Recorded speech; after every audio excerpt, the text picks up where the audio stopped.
nós vamos falar sobre o poder da semeadura. Então, há poder em semear. Né? Então, aqui eu vou falar depois no primeiro ponto, mas há pessoas no mundo que retêm aquilo que têm. Mas hoje nós vamos ver e aprender que... Peraí, ainda não. Que é melhor você dar do que reter. Então, lá em Atos fala sobre isso, Atos 20, que mais alegre, mais generoso é aquele que dá do que recebe. Amém? Então, vamos hoje ministrar sobre o poder que envolve a semeadura. Então, no primeiro ponto, fala que a semeadura tem o poder de ativar a nossa generosidade. Então, aqui eu creio que todos os irmãos aqui são muito generosos, amém? São pessoas que ofertam, dizimam na casa do Senhor. Mas há pessoas que têm um coração que não é generoso, não tem um espírito de generosidade. Né? Então, elas vivem para elas mesmas. Então, elas vivem, elas trabalham, elas se esforçam, usam dinheiro somente para elas mesmas. E elas não veem as coisas ao redor dela. Né? Então, no versículo, é muito bom que, no começo, a gente vê que Deus é quem dá a semente. E, no final, nós vemos que é Ele quem multiplica. Então, é Ele que faz todas as coisas. Então, quando Deus nos dá a semente, Ele tem um propósito para aquela semente. Então, quando nós recebemos essa multiplicação, ela tem um propósito para multiplicar ainda mais na casa do Senhor. Amém? Então, por isso, quando a pessoa semeia, a mínima coisa que seja, a generosidade nela começa. Por quê? Ela está fechada, ela não quer ajudar ninguém, ela está lá só gastando as coisas só com ela, e quando ela ouve uma palavra, o coração dela é aberto, ela vê que há um propósito para aquela semente. Né? Há algo que ela pode fazer além dela mesma. Amém? Então, o mundo nos ensina a reter as coisas. Né? Então, o mundo fala que nós devemos guardar, guardar, guardar e só usar para nós mesmos. Não é errado você guardar o seu dinheiro para comprar um carro, comprar uma casa, mas há coisas maiores do que somente gastar com você mesmo. Amém?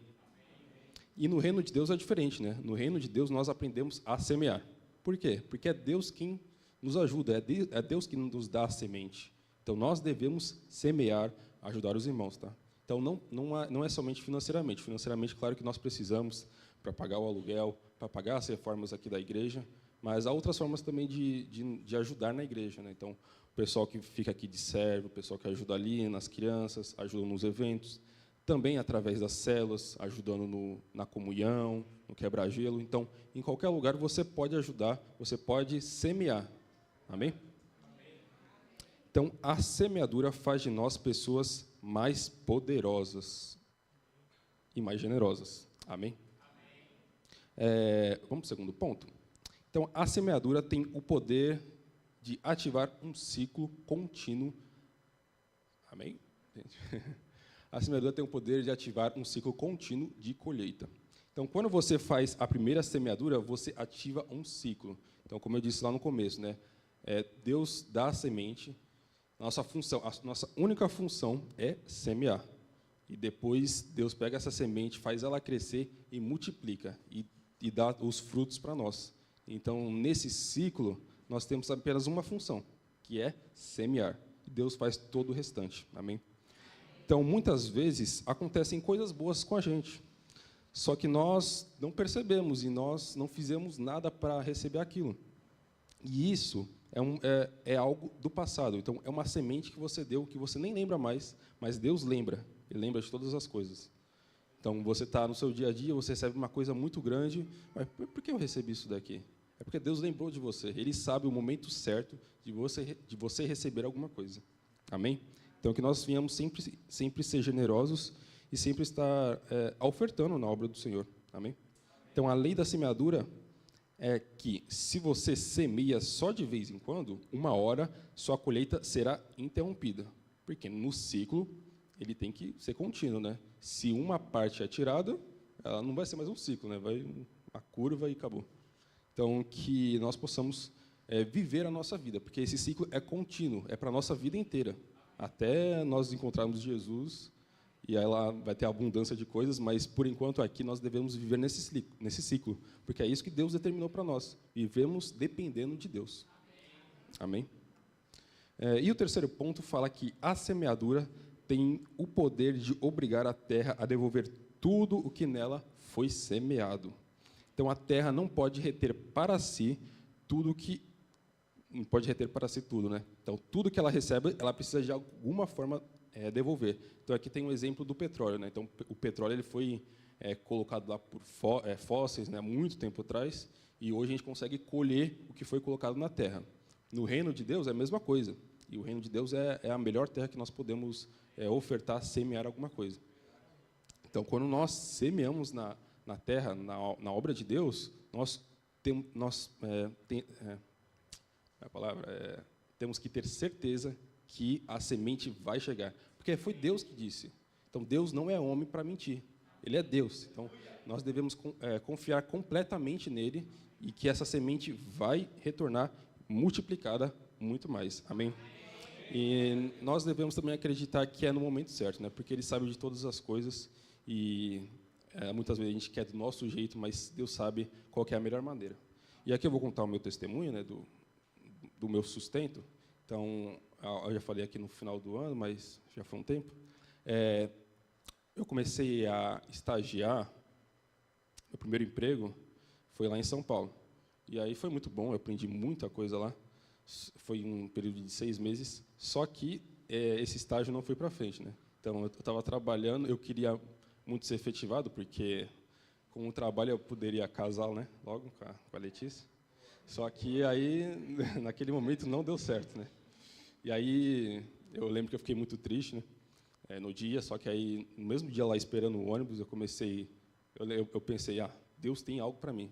Então, eu já comecei a mudar o meu currículo, né, atualizar meu currículo, já comecei a mandar para outras empresas, né? E depois de alguns meses, eu entrei em outro estágio, e lá, aqui em Santos, né, então, muito mais perto.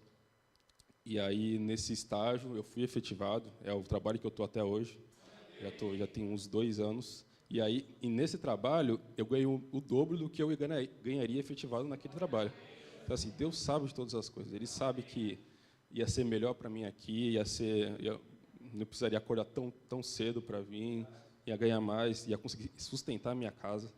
Então, isso foi algo tremendo que eu deixo de testemunho para vocês. Amém? Não existe nenhuma semente que, semeada no reino de Deus, morrerá sem dar o retorno àquele que semeou. Então, às vezes, você semeia esperando alguma coisa e essa coisa não chegou, mas vai chegar, amém? E quando nós dermos a semente, que nós não possamos dar com a intenção de receber alguma coisa em troca, mas com a intenção de ajudar na obra de Deus. A consequência é que você vai receber. É a certeza que você vai receber, porque Deus disse. Amém? Então, oferte de coração aberto para a obra de Deus e a multiplicação chegará na sua vida, em nome de Jesus. E com a nossa semeadura, estamos obrigando a terra a nos devolver. Então, como eu falei, a terra é obrigada a devolver. Então, quando nós semeamos, a terra retorna, o reino de Deus retorna muito mais. Amém? Então, que hoje nós possamos separar nossas ofertas, amém? Que possam colocar aí o Pix, por favor? O slide do Pix. Vocês podem entregar os envelopes dos servos. Também tem cartão de crédito, de débito, na maquininha. Todos possam aí se preparar para abençoar a igreja. Nós temos as contas da igreja aí para quem quiser transferir de outros métodos. Amém?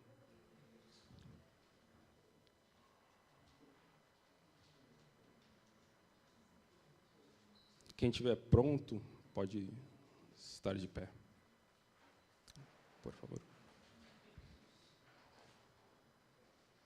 Quem não tiver oferta também pode levantar, tá? Amém. Então, vamos orar. Amém, Pai. Nós agradecemos, Senhor, pelo sustento de cada dia. Nós somos muito gratos porque o Senhor nos dá o de comer, o de beber, Pai. Nós somos muito gratos a Ti, Pai. Nós oramos e nós cremos, Pai, que a semente que nós iremos dar hoje, essa semente irá multiplicar. Nós colheremos o fruto dessa semente, Pai, porque o Senhor disse. Em nome de Jesus eu oro e peço, Pai, que o Senhor abençoe a todos aqui, Pai. Dê a semente aos que não têm e multiplique aqueles que irão semear, Pai. Em nome de Jesus, Pai, abençoe a todos aqui neste lugar, Pai. Amém. Amém. Amém.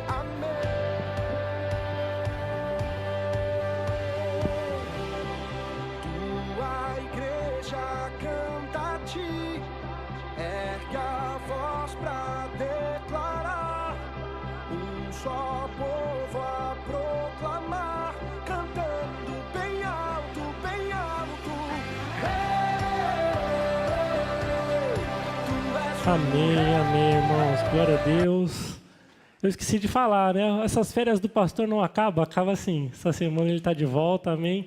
E domingo ele já estará aqui conosco. Mas, amém. E a nossa mensagem de hoje, a gente está numa série de mensagens, tá bom? E o tema da nossa mensagem é o seguinte: permaneça na fé. Amém? Vamos ler em 1 Coríntios, capítulo 13.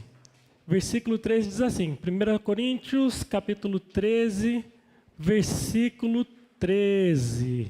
Amém? Você que estiver com sua Bíblia e quiser acompanhar, nós temos aqui no telão também. Amém? 1 Coríntios 13, 13 diz assim: agora, pois, permanecem a fé, a esperança e o amor.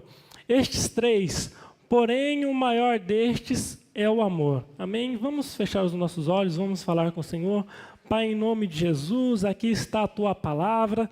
Deus, nós sabemos que toda palavra que sai da Tua boca, Senhor, ela não volta vazia. Nós oramos, Senhor, para que essa palavra, Senhor, gere em nós mudança, Senhor, gere em nós crescimento. Nós clamamos a Ti, Espírito Santo, venha nos trazer revelação da Tua palavra, porque nós queremos avançar, nós queremos continuar prosseguindo nessa obra. Tua palavra diz que muitas vezes nós erramos, Senhor, porque nos falta conhecimento.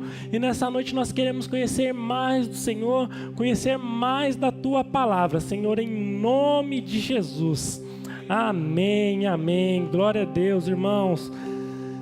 Nas últimas mensagens, nós falamos que fé, esperança e amor são três ingredientes indispensáveis para a vida cristã, que jamais pode faltar em nossa caminhada, amém? Então essas três virtudes, elas devem permanecer em nós, tá?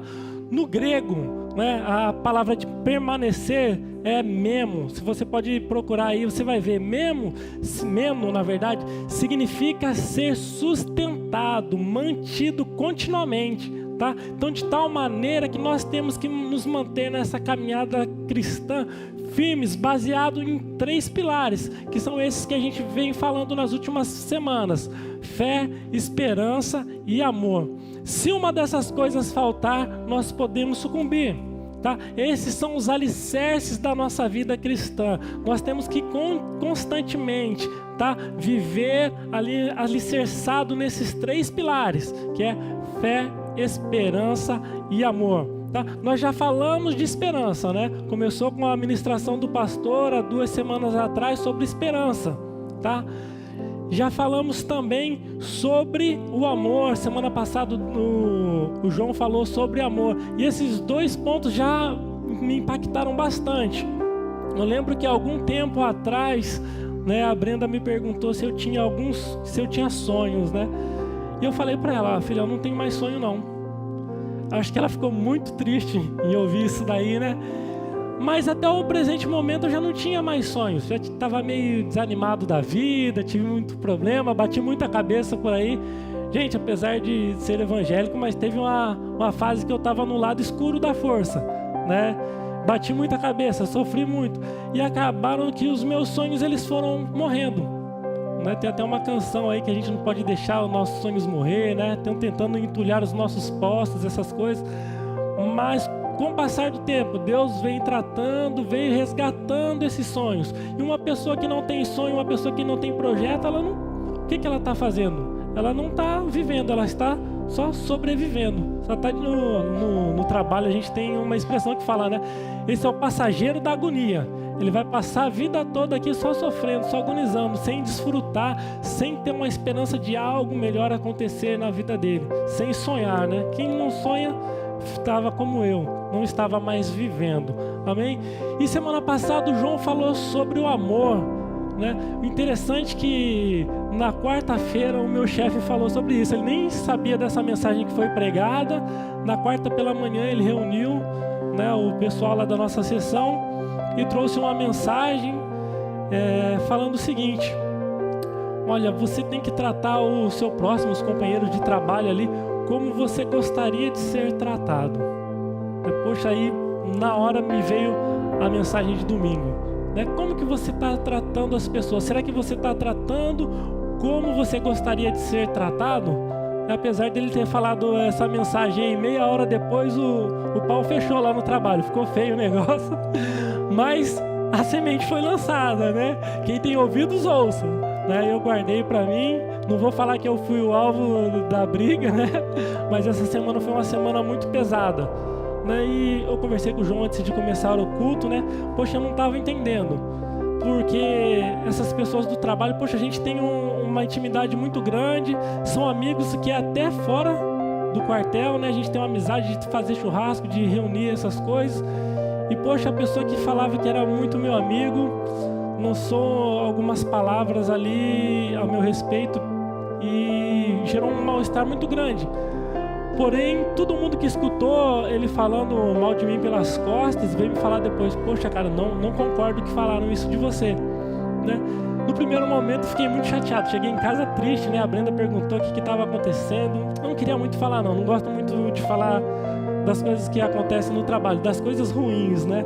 Mas ela é minha companheira, eu preciso desabafar com alguém, né? Então conversei com ela e graças a Deus aquilo saiu do meu coração. Então nós temos que amar, independente de se a pessoa está falando coisas boas de você ou não, né? O João falou, olha para a pessoa do seu lado, às vezes ela não está com uma cara muito legal, mas tem que amar essa pessoa com essa cara mesmo assim.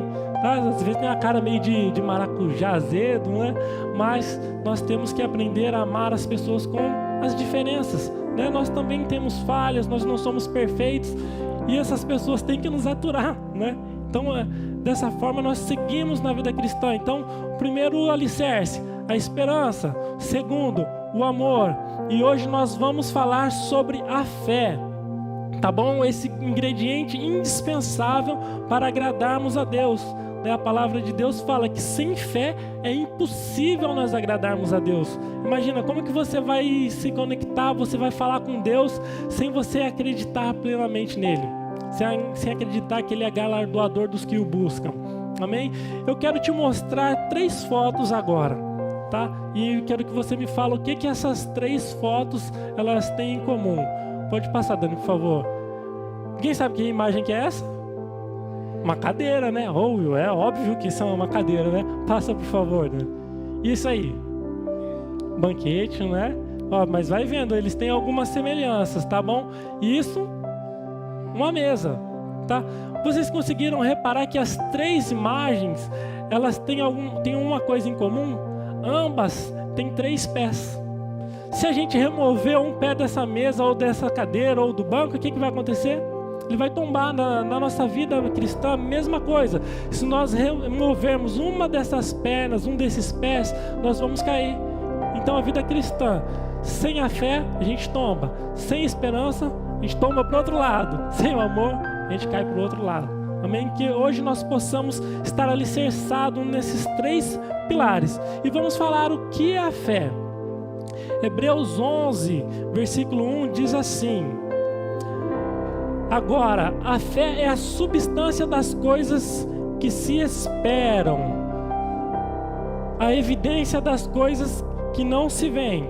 Tem algumas outras versões que fala da seguinte maneira: agora a fé significa que temos confiança no que esperamos, a convicção naquilo que não vemos. Olha que interessante, hein? Confiança naquilo que nós esperamos e convicção naquilo que nós não estamos vendo com os nossos olhos carnais. Também tem uma outra versão moderna, né, na linguagem de hoje, que diz assim: a fé é o dar substância às coisas que se esperam. Olha que interessante, é você pegar aquilo que você não está vendo, você dá substância para ele. Às vezes na sua cabeça você consegue enxergar, mas no mundo físico ele ainda não tem forma. E isso que a fé nos faz, é dar substância a essas coisas, amém?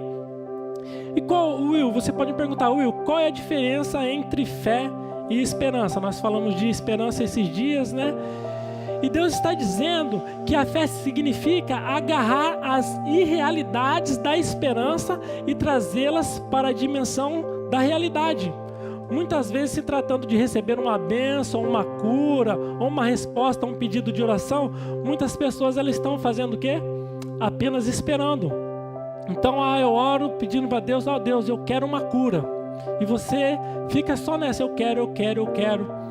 Nessa daí, você está sendo o quê? Esperançoso. Você está se apoiando somente na esperança. Um dia eu espero que Deus me cure. Um dia eu espero que Deus atenda meu pedido de oração. Amém? Mas o que a fé faz? A fé, ela agarra essa cura e traz ela para a realidade. Não, eu já sou curado. Eu tomo posse da minha cura. Jesus levou todas as enfermidades na cruz do Calvário. Através do sacrifício dele, através das suas pisaduras, eu sou sarado. A Bíblia não fala que eu vou ser sarado, não. Eu sou sarado. Então nós temos que tomar posse da nossa cura, trazer ela para a realidade. Eu gostaria que o Dani passasse aí, tem uma imagem interessante. Alguém sabe que fruta que é essa daí? É uma ameixa, né? Essa ameixa, ela tem um nome também, né? Ameixa néspera, né? Quando eu era pequeno, a gente vivia subindo no pé de ameixa do lado de casa. Tinha um terreno grande que não tinha construção nenhuma e tinha alguns pés de frutas lá, né? Tinha essa nespereira, né? Olha que nome doido, nespereira, e tinha um pé de goiaba. Então a gente vivia nesse terreno aí pegando ameixa e goiaba. Mas qual que é a diferença da esperança e a fé nesse exemplo aí? A esperança são aquelas pessoas que ficam esperando a fruta cair. Não, vou esperar aqui, uma hora essa fruta vai cair. Gente, essa fruta pode demorar muito para cair. Pode vir uma ave, pode bicar ela, acabar estragando essa fruta, e a pessoa que vai ficar esperando lá, fica como? Fica a ver navios, né? Então, a diferença da esperança para a fé nesse exemplo aí é que a fé vai te levar a subir na árvore e a pegar o fruto. É só estender a mão e pegar. Muitas vezes você nem precisa subir, né? O galho está baixinho ali, você só levanta a mão e pega a fruta. Tá? Na esperança, a pessoa fica passiva. Não, vou esperar aqui sentadinho. Uma hora vai acontecer algo, uma hora a fruta vai cair. Mas a fé não. A fé vai lá e agarra. Você está com fome, você precisa comer agora. Não dá para ficar esperando o resto da vida, né? A fruta pode estragar. Então, agarre a fruta, exerça a sua fé. A fé é para agora. Viva com esperança. Viver com esperança é importante, mas o apóstolo Paulo diz que também é necessário ter fé, porque não é a esperança que realiza a bênção, irmãos. Tenha certeza disso. O que realiza a bênção, o que faz a bênção acontecer na sua vida é a fé. A esperança, ela só vai ficar lá. Um dia vai acontecer, um dia as coisas vão melhorar, né? Um dia. Quem sabe esse dia nem chegue, né? Mas a fé não. A fé, ela já traz agora pro já. A fé é imediata, ela é imediatista, né? Ela não dá para ficar esperando, não. Tem coisas que nós precisamos agora. Amém? Então, no caso de uma bênção financeira, você tem uma conta para pagar. Poxa, não, eu tenho esperança que eu vou pagar essa conta. Aí fica esperando. Chega o dia de vencer a conta, o banco não quer nem saber. Se tem cheque especial, ele vai lá dar um taio no cheque especial e depois vem os juros arrebentando aí, que é um juros muito alto, cartão de crédito também, não dá para esperar. Você tem que fazer o quê? Ativar a sua fé. Não, eu vou pagar essa conta, né? Já peça ao Senhor estratégias para que você consiga o dinheiro necessário para a data do vencimento da sua conta. Você já usa a sua fé tomando posse da sua casa própria, do seu carro, amém? Da sua cura, do seu relacionamento. Tem pessoas que esperam um relacionamento. Eu espero um dia casar, um dia eu espero encontrar uma pessoa de Deus aí, né? Gente, tem coisas que tem que ser para já, né? Peça para Deus te dar estratégias, né? Se aqui na igreja não tem uma pessoa para você se relacionar, clame ao Senhor para que chegue um varão aí, ou uma moça, ou você começa a participar dos eventos que a igreja faz aí, intercâmbio com outras igrejas, vai no encontro, vai no retiro. Em setembro a gente tem retiro, a gente tem um encontro. Lógico que você não vai para o encontro esperando encontrar uma pessoa, você vai encontrar com Deus. Mas quem sabe ali, Deus, né, move o coração de uma pessoa, já fica quebrantado, ela já vai estar sensível, né? Os olhos dela se abrem, né? As pessoas que estão no mundo, elas estão na cegueira. Lá no encontro, os olhos delas são abertos. Olha aí, a oportunidade, né? Mas você tem que ser visto, as pessoas têm que te ver, você tem que estar em contato com outras pessoas. Amém? Então use as ferramentas que o Senhor está te dando. Use a sua fé, haja, não fique só esperando. Amém? Por exemplo, a fé diz: eu recebo agora. Creio que recebi a resposta da minha oração. Precisamos entender que, se tratando de receber algo de Deus, funciona assim. Os mesmos princípios se aplicam para a resposta de cura, amém? Resposta de provisão financeira, salvação de familiares, o batismo com o Espírito Santo. Você tem que declarar que você já é batizado, você tem o Espírito Santo morando dentro de você. Tome posse desse batismo. Tome posse da salvação da sua família. Não fica só esperando, não. Eu espero que um dia eles serão salvos. Eu lembro que, conversando com um parente, tem um tio, né? E eu gostava muito dele, porque ele era o tio mais novo que a gente tinha na família. Então era meio que molecão, essas coisas, né? Falava mais a nossa língua ali. Eu gostava demais dele. Quando a nossa família se converteu, lógico, todo mundo chama os parentes, chama o tio, tia, primo, para vir à igreja. E eu lembro que ele falava uma coisa: não, ainda não está na minha hora. Espera que um dia vai chegar a minha hora. Gente, esse dia, para quem está no mundo, pode não chegar, né? Não vou falar o nome, né? Mas ele acabou se envolvendo com drogas, com roubo, essas coisas. Então passou por uma situação muito difícil. Imagina ele estar num ponto de venda de droga, alguma coisa, tem uma batida, tem um conflito com a polícia, ou briga de ponto, de traficante, essas coisas, e ele lá no meio. Pode ser que não dê tempo dele aceitar Jesus. Pode ser que essa de esperar, não, vou esperar, ainda não está na minha hora, né? Essa esperança não, um dia, pode ser que esse dia não chegue. Então tem coisas que nós temos que tomar a decisão agora. Amém? Então ore pela sua família, mas já declare a salvação dela. Declare que eles pertencem ao Senhor. A palavra do Senhor diz: crê no Senhor Jesus e será salvo tu e tua casa. Então já toma posse que a sua casa, ela é salva. A sua família, ela pertence ao Senhor. Amém? O apóstolo Paulo colocou a fé, a esperança e o amor em patamares superiores às outras coisas que você lê na Bíblia. Se ele fez esse destaque, irmãos, é porque é muito importante. Então, se você aprender os princípios de fé, será mais fácil receber qualquer coisa que esteja de acordo com a palavra de Deus. Infelizmente, muitas pessoas vivem apenas esperando que Deus as ouça quando orarem, ou esperando receber a sua resposta, quando na verdade elas deveriam tomar a postura que: eu já recebi a resposta, eu já recebi a provisão de Deus, eu já recebi a cura de Deus. Então você tem que já declarar que é seu, já te pertence. Amém? A esperança, ela aponta para o futuro. A esperança é para o futuro. Amém? A fé é para o agora. Graças a Deus que nós temos a esperança. A esperança, ela nos permite, né, saber que aguardar o retorno de Cristo. Nós esperamos que Cristo vai vir um dia buscar a sua igreja, né? Nós teremos a ressurreição daqueles que morreram em Cristo, teremos o arrebatamento dos vivos, né? Nós esperamos um novo céu e uma nova terra. Graças a Deus pela esperança, isso é muito bom. Isso nos mantém firmes na caminhada também. Eu tenho um alvo, meu alvo é Cristo, meu alvo é o céu. Amém? Mas se você disser: creio que Deus um dia irá me curar, ou creio que um dia me livrarei das dívidas, você está apenas afirmando que a esperança e não fé. Você não está agindo em fé. Infelizmente, nós temos visto muitos crentes morrendo cheios de esperança, né? Mas sem desfrutar das bênçãos e das dádivas que ele pode usufruir no presente. Quem é apenas esperançoso nunca chamará à existência ou materializará o que deseja. Mas a partir do momento que começa a crer e agir à altura da palavra, então a fé opera em seu favor. Irmãos, o importante é você agir com fé de acordo com a palavra do Senhor.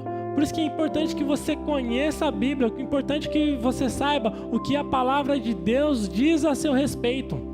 O que a palavra diz que Deus tem para você, quais são as promessas, uma vida de abundância, uma vida de saúde, uma vida de prosperidade. É isso que a palavra de Deus tem para você. Então quando você orar, você já ora tomando posse dessas coisas. Não é assim orar: será que Deus quer me abençoar?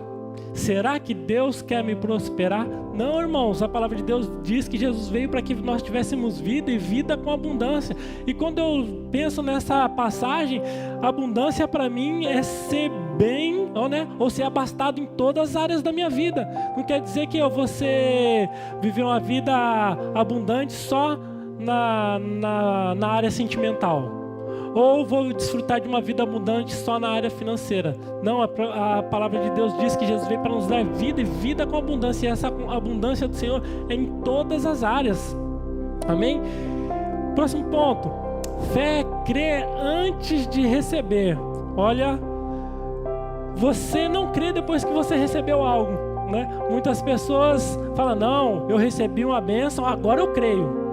Poxa, aí tem alguma coisa errada. Se você já recebeu, você não precisa ter fé daquilo. Você está apenas constatando que você já recebeu aquilo. Então não tem fé.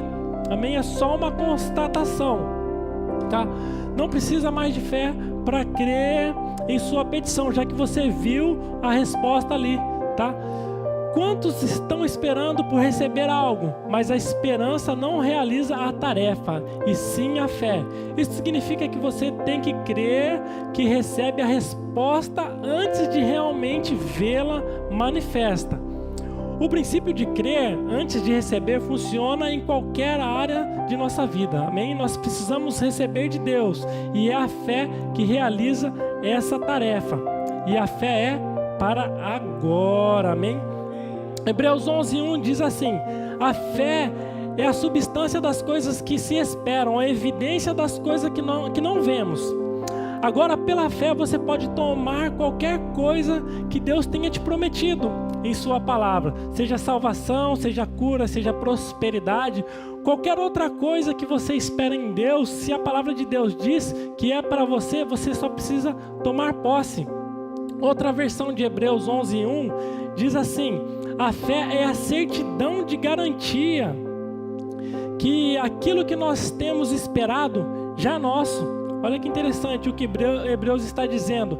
A fé é o mesmo que agarrar aquelas irrealidades da esperança, né? Que de ficar só esperando e trazê-las para a dimensão da realidade. Will, mas você está falando isso aí, tá muito vago, tá muito abstrato, né? Vamos colocar isso na prática. Me dá um exemplo disso.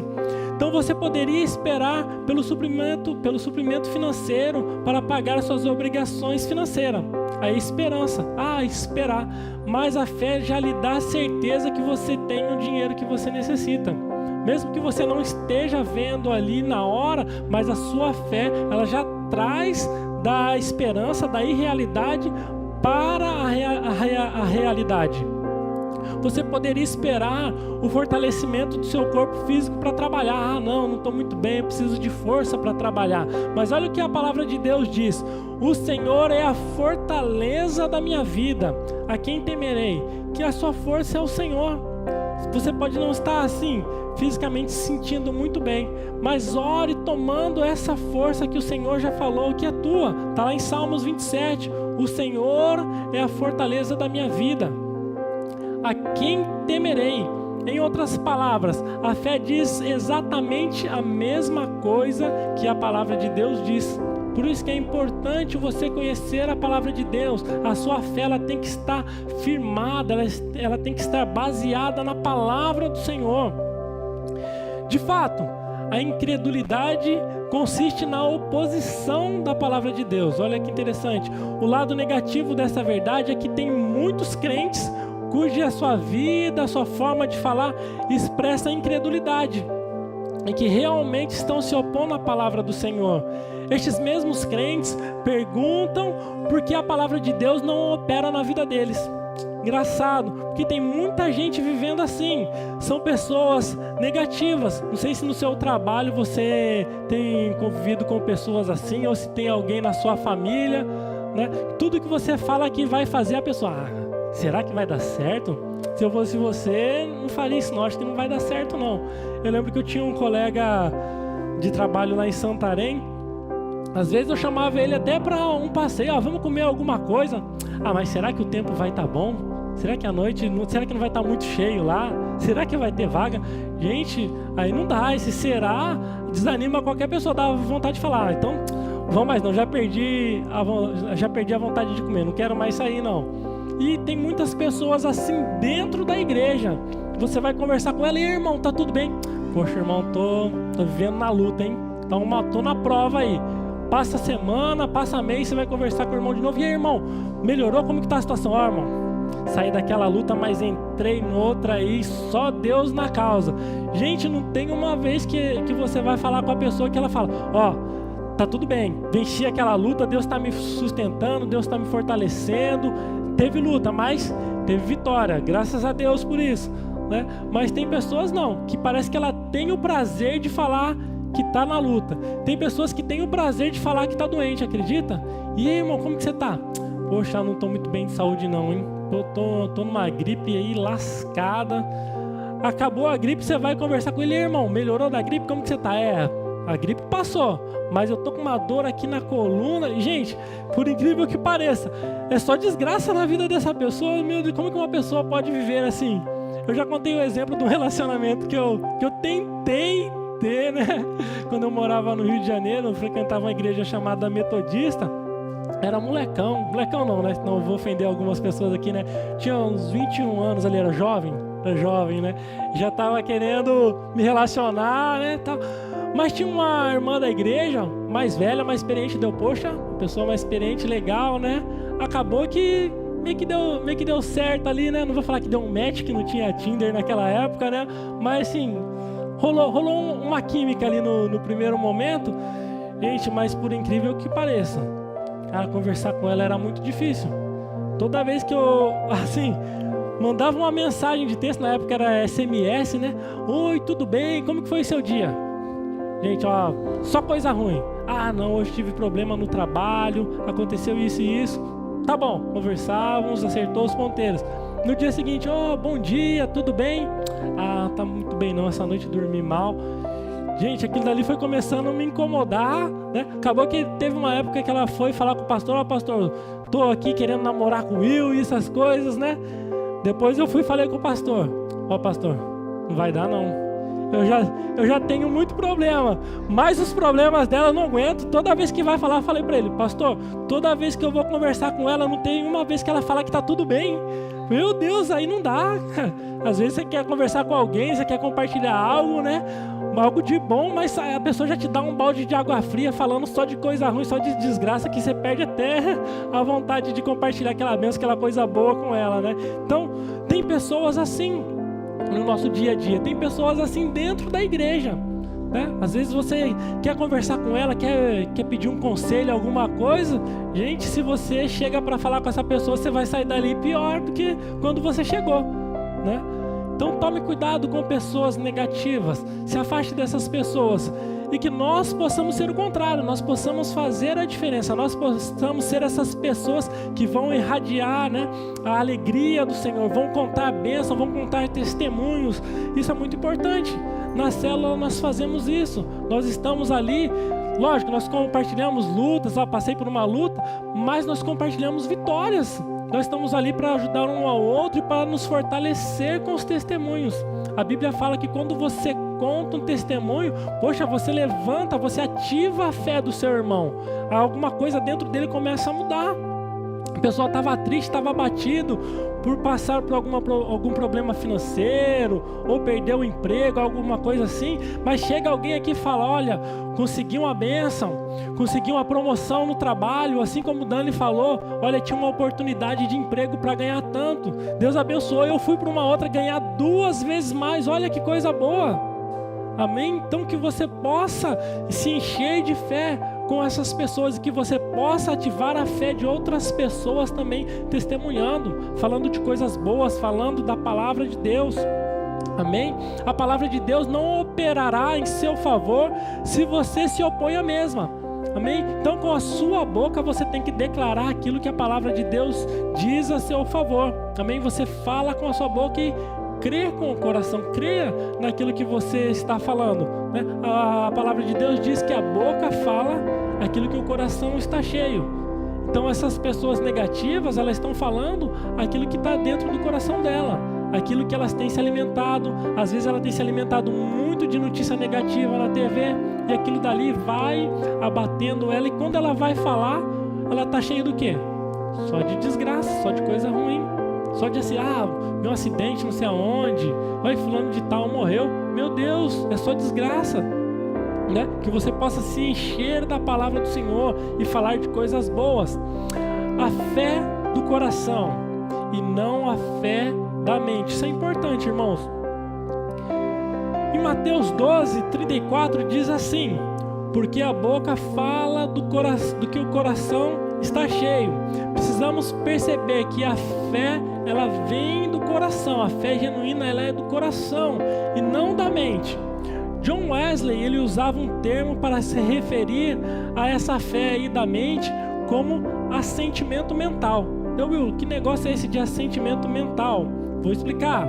Então, esse John Wesley dizia o seguinte: as pessoas concordam mentalmente que a Bíblia é verdadeira, mas de fato elas não creem no seu coração. Poxa, mas como isso é possível? E se tratando de bênçãos de Deus, cura, salvação de familiares, restauração emocional, provisão financeira, né? Qual é a diferença entre o coração e o assentimento mental, quando é pregado isso na igreja ou quando é tratado? Como posso dizer se realmente estou crendo de coração ou se estou apenas concordando com a palavra? Se você estiver somente concordando mentalmente, dirá que você crê na Bíblia, mas que aquelas verdades bíblicas não são para você. Olha a diferença de crer realmente com o coração e do assentimento mental. É a pessoa que só concorda com o que o pastor fala. Às vezes você viu ali um testemunho, poxa, que bom Deus atuando na vida do irmão, eu creio que Deus cura, eu creio que Deus prospera, eu creio que Deus abre porta de emprego, que nem abriu para o Daniel, que nem abriu para outras pessoas, promoções. Eu creio que Deus faz tudo isso, mas Deus faz isso na vida do meu irmão, Ele não faz isso na minha vida. Então, quando a pessoa está nesse nível, ela está fazendo o quê? Só concordando com a palavra, mas não está crendo que essa palavra é de Deus para a sua vida. Se você estiver somente concordando mentalmente, dirá que crê que a Bíblia é verdadeira, mas não crê que essas verdades bíblicas são para você. Amém? Então, tome cuidado, né, com esse assentimento mental. Agora, a diferença para a fé verdadeira, a fé do coração. Quando você escuta um testemunho, você toma posse de Deus. O Senhor é o mesmo Deus que abriu a porta para o Daniel. O Senhor é o mesmo Deus que curou a Suelen do braço. Deus, eu tomo posse da minha cura. Eu tomo posse da minha promoção no meu emprego. Eu tomo posse de uma vaga em tal empresa. Eu lembro que escutei um testemunho uma vez de uma pessoa que ela queria trabalhar numa empresa, numa determinada empresa. Então, quando ela passava na frente daquela empresa todo dia, né, no caminho do seu outro trabalho, essas coisas, ela falava: eu vou trabalhar nessa empresa, vou trabalhar nessa empresa. Depois de um tempo, ela começou a declarar: não, uma vaga aí já é minha. Pouco tempo depois, ela foi fazendo uma entrevista de emprego e Deus operou um milagre. Da vaga dela já está reservada para ela. Muitas outras pessoas tentaram e ninguém se encaixava. Quando ela chegou, a vaga era para ela. Olha que Deus maravilhoso. Então essa pessoa já vinha profetizando e depois ela declarou: não, essa vaga é minha, tem uma vaga ali para mim. Será que você está fazendo mesmo ou você está andando só na esperança? Espero um dia trabalhar naquela empresa, hein? Poxa, seria muito bom se eu trabalhasse lá, hein? Olha, mas tome posse, né? Comece a agir de acordo com a fé. Tome posse daquela vaga de emprego, declare que aquela vaga é tua, amém? Declare que a cura é sua. Então, a fé crê, a fé age à altura da palavra. Vamos para o próximo ponto: liberando sua fé pela confissão naquilo que você crê. A fé é uma ação, é agir tendo a palavra de Deus como verdadeira. Há sempre um caminho pelo qual você pode agir à altura da palavra de Deus, mesmo que esta ação seja somente agradecê-lo, mesmo que essa ação seja somente louvar a Deus por ter ouvido a sua oração. Não importa quanta fé você tenha, se você não colocar essa fé em prática, se você não agir, essa fé não vai ter resultado, não vai gerar resultado algum. Vamos ler lá Atos 14. Atos 14, versículos 7 ao 9 diz assim: onde Paulo e Barnabé anunciaram o evangelho, em Listra costumava estar assentado certo homem aleijado, paralítico desde o nascimento, o qual jamais pudera andar. Esse homem ouviu Paulo falar, que fixando nele os olhos e vendo que possuía fé para ser curado. Olha que interessante, aquele homem, ele estava ouvindo a pregação de Paulo, né? Ele já tinha fé. Paulo notou que ele tinha fé para ser curado. O que Paulo fez? Paulo deu somente um comando para ele, né? Falou para ele ficar em pé. Ativou ainda mais a fé daquele homem. Ele já tinha fé, mas a liberar uma palavra ali, ele ficou em pé. Todo crente tem fé para ser curado, mas você tem que agir à altura da sua fé, ou liberar uma palavra, né, para que ela opere ao seu favor. Em Marcos 11, 23, lemos, né, como colocar a nossa fé em ação. Lá, Marcos 11, 23 diz assim: porque em verdade vos afirmo que se alguém disser a este monte, ergue-te e lança-te no mar, e não duvidar no seu coração, mas crer que se fará com o que diz, assim será feito. Irmãos, quando Jesus está falando isso daqui, será que Jesus queria que as pessoas saíssem mudando a topografia, mudando o relevo das paisagens, falando, ó, esse monte aqui, ó, vou transportar esse monte lá para o mar? Não, quando Jesus estava falando isso, ele não estava se referindo a um monte físico, terra, essas coisas. Tem uma expressão que é usada, foi usada por John F. MacArthur, que ele fala, na literatura rabínica, arrancar um monte pela raiz, que seria esse monte que Jesus estava falando, significa pegar um monte de problemas e transportá-lo. Aqueles problemas que humanamente você não é capaz de resolver, é isso que a fé opera. Você, através da fé, pega aqueles problemas e lança no mar. É isso que Jesus estava querendo falar. Para que se nós tivéssemos fé do tamanho de um grão de mostarda, a gente poderia falar para aquele monte, olha, monte, saia daí desse local e transporte para o mar. Em nenhum lugar da Bíblia encontramos um episódio em que a fé foi liderada sem uma ação. Olha que estranho, hein? Vamos lá, novamente. Em nenhum lugar na Bíblia encontramos um episódio em que a fé foi liberada sem uma ação. É importante.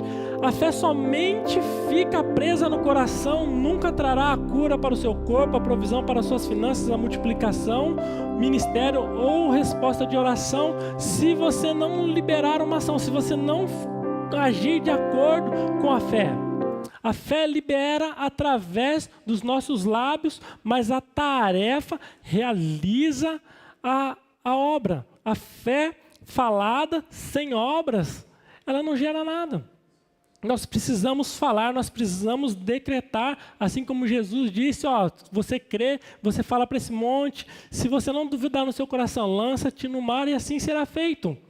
Jesus estava falando com os discípulos sobre isso, né? E interessante que os discípulos falam, Senhor, aumenta a minha fé. Olha que bacana, né? Se você tem dificuldade em crer em alguma coisa da Bíblia, se você tem dificuldade em crer num testemunho que alguém tem contado, fala para o Senhor, assim como os discípulos, não fique com vergonha, fala, Senhor, aumenta a minha fé, eu quero crer no Senhor. Teve um episódio que Jesus fala com uma pessoa, você crê que você pode ser curado? Ele fala assim para Jesus, Jesus, me ajuda a crer. Olha que interessante. Seja sábio, fale com o Senhor, peça, Senhor, me ajuda nessa dificuldade, eu tenho dificuldade aqui. Em Atos 14, versículo 8, aquele homem, apesar de paralítico, aquele homem que estava ouvindo a palavra de Paulo, né? Apesar de paralítico, ele tinha fé. Quando Paulo percebeu a fé dele, O milagre operou porque Paulo lançou um desafio. Olha, fica em pé. Aquele homem podia falar, não, eu sou paralítico, como que eu vou ficar em pé? Mas não, ao escutar a palavra já, né, brotou aquela fé nele, e Paulo, reconhecendo, deu comando, fica em pé. E na hora, a Bíblia fala que aquele homem ficou em pé. Olha, teve uma ação. Ele tinha fé, mas se ele não ficasse em pé, de nada aconteceria, nada iria valer aquela fé dele sem ação. Amém? Paulo sabia que a fé sem as ações, ela é o quê? Morta. Não sei se você sabia disso, mas a fé, ela pode morrer, né? A fé sem ação, ela é morta. Isso daí está lá em Tiago 2:26.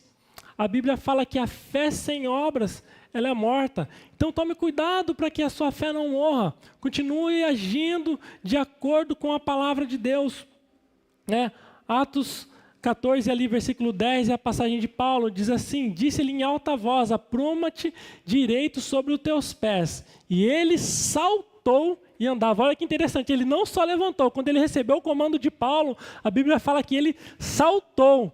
Olha que bacana, né? Um paralítico recebeu uma ordem ali, ó, apruma-te, levanta. O que ele fez? Já logo saltou e começou a andar. Isso é a fé em ação, a fé com as obras. Amém? Se você deseja ser curado, receber o poder de Deus, ter as suas necessidades emocionais e espirituais supridas, ou se você quer ajudar alguém a ter suas orações respondidas, então deixe-me dizer uma coisa que você tem que fazer. Na verdade, há duas coisas. Você tem que crer e tem que agir.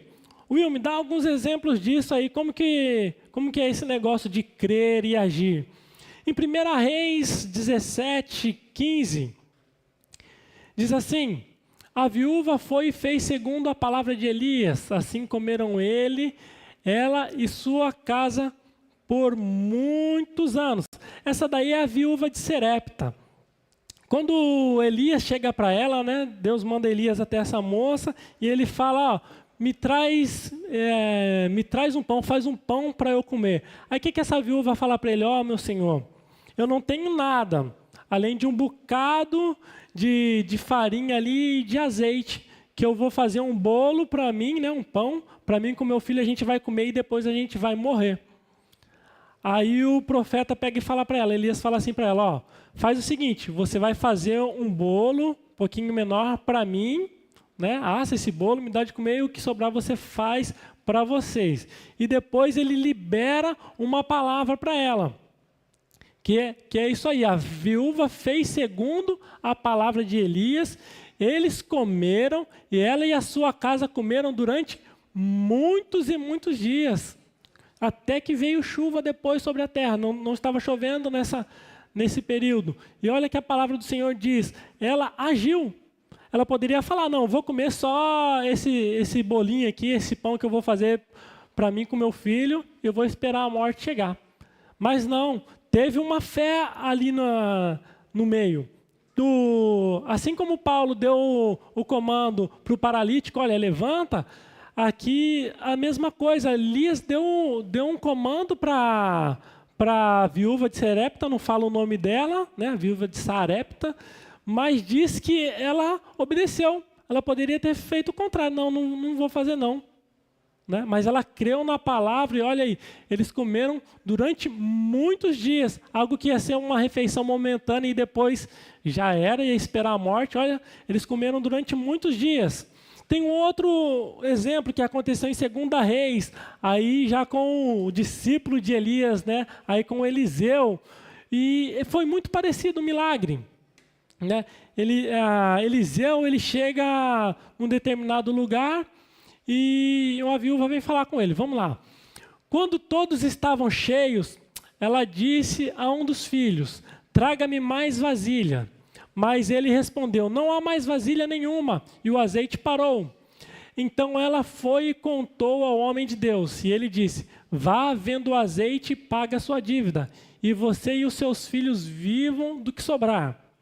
A história dessa viúva é o seguinte, o marido dela morreu, né? É uma viúva, óbvio, né? Porém, nessa época as mulheres elas não poderiam trabalhar. O sustento dela advinha dos filhos. Só que eles tinham uma dívida. O marido morreu e deixou uma dívida. O credor veio e ia fazer o quê? Ia tomar os filhos dela. Se tomasse os filhos, com certeza essa mulher ia morrer de fome, porque viúva, mulher não podia trabalhar naquela época. Como que ela ia se sustentar? Então ela procura Eliseu e fala com o servo de Deus: olha, o credor veio tomar os meus filhos. Se ele levar os meus filhos, eu vou morrer. Aí que Eliseu fala para ela: olha, arruma vasilhas, não poucas, muitas vasilhas. Olha aí, irmãos, o importante, né, fazer um parênteses nisso. Por isso que é bom nós termos conexões, né, temos contatos. Imagina se essa pessoa pegasse só 2, 3 vasilhas que ela tinha na casa dela. Não, ela saiu pegando vasilha com os vizinhos, pediu para o vizinho da esquerda, para o vizinho da direita. Se fosse hoje em dia, foi lá no outro quarteirão: olha, me arruma vasilha, vai na igreja, pega vasilha de todo lugar que você conseguir. Assim como o profeta falou, não pega pouca não, pega muita vasilha. E quando ela começou a derramar o azeite, começou a encher aquelas vasilhas, o azeite começou a multiplicar. Ela enchia uma vasilha, pedia para os seus filhos: ó, traz mais uma, Até que o menino pega e fala para ela: ó, mãe, não tem mais vasilha, acabou as vasilhas. Quando ele falou que acabou as vasilhas, o óleo cessou, o azeite cessou. O que eles fizeram? Venderam aquele azeite, como diz a palavra do Senhor, né? Vá, vende o azeite, pague sua dívida, você e seus filhos, e vivam do que sobrar. Olha que interessante. A Bíblia não fala que eles iriam ter que trabalhar depois desse período para sustentar. A Bíblia fala que eles iriam viver do que sobrar. Olha como é tremendo a palavra de Deus. E ainda mais, a fé em ação, em conjunto com a palavra de Deus. Ela recebeu um comando ali: vá, pega as vasilhas e derrama o azeite lá. Podia falar: se o profeta está maluco, eu só tenho um pouquinho de azeite, como que eu vou encher todas essas vasilhas? Será que ele está achando que eu vou colocar um pinguinho em cada uma das vasilhas? Ela poderia ter falado isso. Falar: ó, o Eliseu ficou doidão, ó, cheirou cola. Não, mas ela obedeceu a palavra do profeta. Ela agiu de acordo com o comando de Eliseu e ela desfrutou do melhor de Deus, né? A fé em ação. Então, olha o exemplo de você crer na palavra, mas não somente crer e ficar parado. Crer e agir de acordo com a sua fé, de agir de acordo com o comando ali que a palavra de Deus está te dando. Mais um exemplo. O exemplo de Abraão. Lembra quando Abraão foi sacrificar Isaac, né, para mostrar